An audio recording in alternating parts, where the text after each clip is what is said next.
Hey, you guys. So I am back real quick for another update. So this is day two, private practice startup. So yesterday, I talked about the benefits of starting a private practice. Um, Today, I'm going to talk about building your clientele if you are starting a private practice. So, in case you are new to me, I am Dr. Tanisha Guy, licensed professional counselor, and I've been practicing in the mental health field now for the last 23 years, and I've been in private practice for 14 years.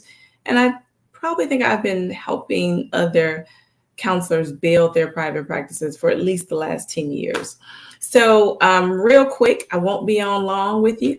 I just want to talk about 5 things to help build your clientele base if you're starting a private practice.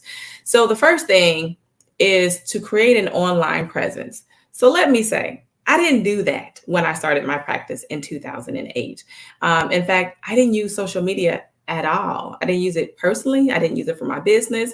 Now, I would tell my associates, back then they were called interns, make sure you use social media, but I wasn't doing it. So don't do what I did.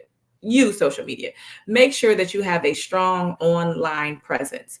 And it doesn't matter what platform, you just want to be on the platform where your target audience is, whether that's LinkedIn, Instagram, TikTok, Facebook, YouTube, wherever your target audience lives is really where you should have that social media imprint there. So build your online presence. Number 2, you want to network. So when I started my practice, I networked, but I think I did it wrong. And what I mean by that is I did a lot of networking with other mental health professionals. So I networked with psychiatrists, psychologists, social workers. So I definitely did a good job of networking within the mental health arena. But in the beginning, I didn't go outside of that until what started to happen is I noticed the referrals that were coming into my practice, the main referrals weren't coming in from other mental health professionals. So those referrals were actually coming from PCPs, OBGYNs, attorneys, teachers, school counselors. So those were the individuals that were referring into the practice. So what I realized is even though I was networking, I don't think I was networking the right way. So when you network with individuals who your potential client or patients will encounter. For example, if you do couples therapy, you definitely need to be networking with some attorneys because guess what? Who refers to therapists? Attorneys, their clients who are going through a divorce or mediation or all these other different needs that they might have. So you think about whoever your target audience is going to be, and then who will probably come in contact with them. And then that's kind of where you want to spend your time networking in those circles, because these are the individuals that are going to provide the referrals into your practice.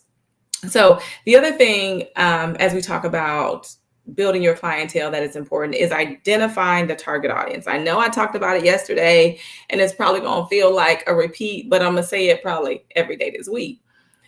Is identifying your target audience. And that is so important. Now, does it mean you won't be able to sustain a practice if you're a generalist? Of course not. You can still have a successful practice without narrow downing a niche.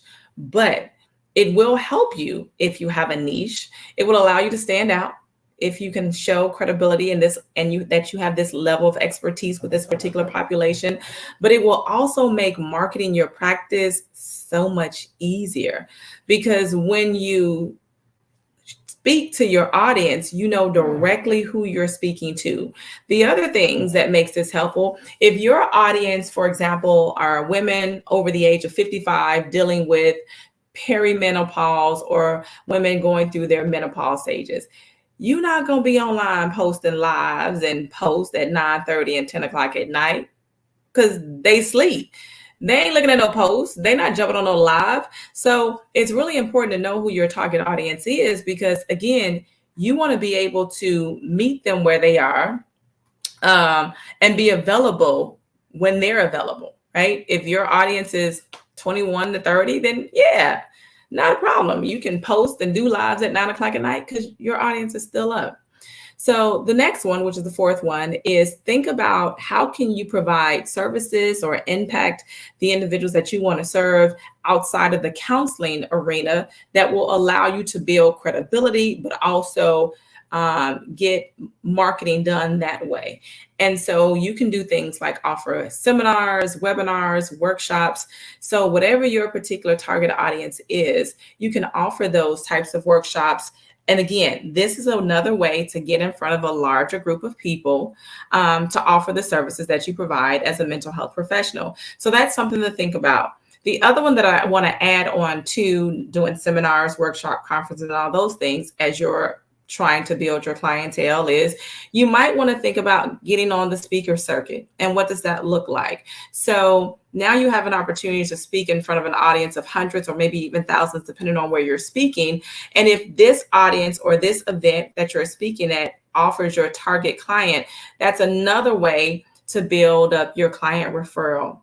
And then the last way, oh, I got bit by something. Then the last way that I want to talk about getting client referrals is through testimonials.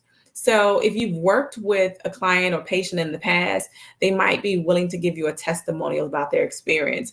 Or maybe it's not one of your past clients or patients. Maybe it's someone that you've partnered with and you've done some work with. Maybe you've done some work with some attorneys or primary care physicians or whoever these other professionals are. And now they want to give you a testimonial about their experience of working with you. So